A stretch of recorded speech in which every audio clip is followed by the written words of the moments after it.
D'accord. Bah alors ça, il faut être vraiment très, enfin, je veux dire très habile pour arriver déjà à l'entretien sans avoir présenté un CV. Si on le peut. Alors, si on le peut. Ah, oui. Alors, c'est quelque chose qui n'est pas si infaisable que ça sur des candidatures spontanées. Parce que d'une candidature spontanée, vous envoyez une lettre dans laquelle vous expliquez pourquoi vous aimeriez rencontrer votre interlocuteur. Vous ne lui demandez pas un boulot, vous demandez à le rencontrer. Si vous mettez un CV derrière une telle lettre, vous allez fatalement dire « je cherche un travail tout de suite » et si ce n'est pas votre interlocuteur qui ouvre le courrier, il voit un CV et hop, ça passe en service de recrutement, ce qui n'est pas forcément la meilleure chose pour une candidature spontanée.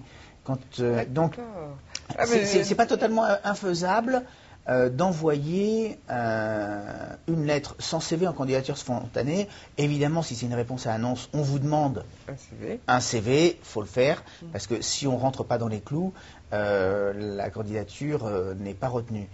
Alors, il y a quand même une chose, puisque la question portait sur j'ai pas d'expérience. Ensuite, il y a un petit travail à faire sur la transférabilité des expériences. Ça veut dire j'ai une expérience dans un secteur donné, comment je peux la mettre en valeur dans un secteur que je ne connais pas ou dans lequel je suis débutant.